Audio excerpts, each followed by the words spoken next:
Hello, my most amazing artist. What I need for you to get today is that packet of worksheets that you got at the beginning of the school year. Hopefully you still have yours. We're going to be working on our color wheel worksheet today. So you are going to need your color wheel worksheet if you can find it. If not, I will leave a blank one on our Google Classroom and you can print it out if you have a printer at home, and if not, then you can just follow along on a plain white piece of paper. No big deal, okay? You are also going to need 6 colored pencils. You will need a red and orange, a yellow, green, blue, and a purple. So if you can find those 6 colored pencils, you're gonna need those today as well. What we're gonna do first is we're gonna add our primary colors first. Do you remember the 3 primary colors? That is going to be red, yellow, and blue. Okay, so where your color wheel says red, I want you to color red. Where it says yellow, I want you to color it yellow. And where it says blue, I want you to color it blue. So I'm gonna go ahead and do that real quick.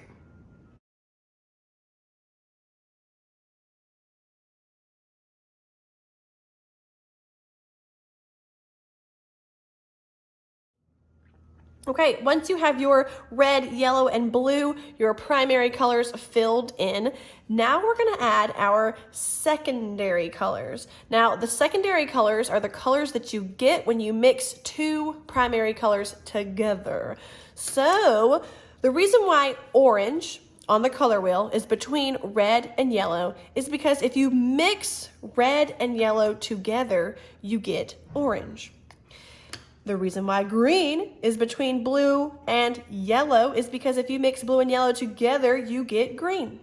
And the same for violet or purple. If you mix red and blue together, you get violet or purple. So I'm gonna go ahead and color those in as well, fill in my secondary colors.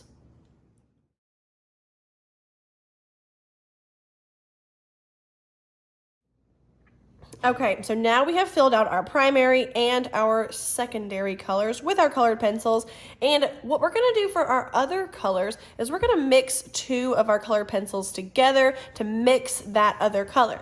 Now this other color, or all of these empty spaces, those colors have a name, and that is tertiary colors. So we have primary colors, secondary colors, and then we wouldn't say third-and-dairy colors, so the fancy word is tertiary colors, but that's when you mix a primary color and a secondary color together, and that gives us a tertiary color.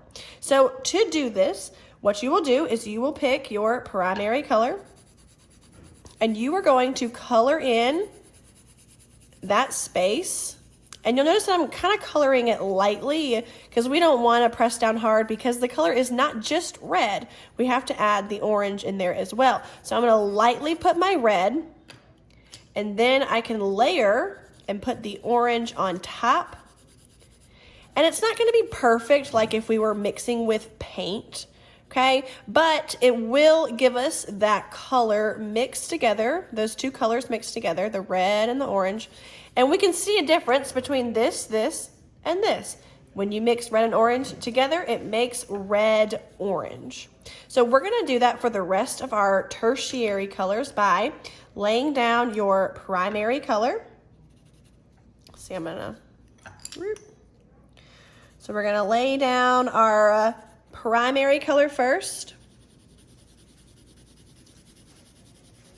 Pretty lightly, we don't wanna press too hard.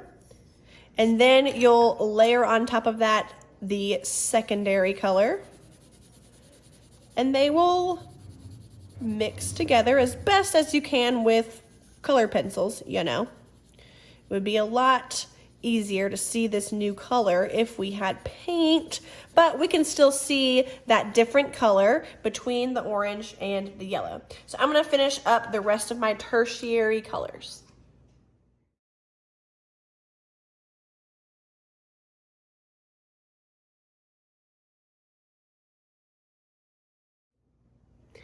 And there we have it, my friends. Hopefully you can see the difference between all of these different types of colors, between our primary, our secondary, and our tertiary colors. You can kind of see the slight difference in how they all kind of flow together in that color wheel. So what you can do is on your primary colors, you can kind of see up here where it has primary, secondary, and tertiary. Beside all of your primary colors, let's go ahead and write a P. And then beside all of our secondary colors, so orange, green, and violet, let's write an S for secondary. And then all the rest are those tertiary colors. So you can write a T beside the rest of those colors. And you can also see that it is a pattern. We have a primary, a tertiary, a secondary, a tertiary, a primary, a tertiary, a secondary, a tertiary. And that kind of repeats itself in the color wheel circle. When you are done filling out your color wheel and you have those colors labeled by primary, secondary, and tertiary, pretty please take a picture and upload it to our Google Classroom under this assignment so that I can see your color wheels. Can't wait to see them. I hope y'all have a great day. Toodles.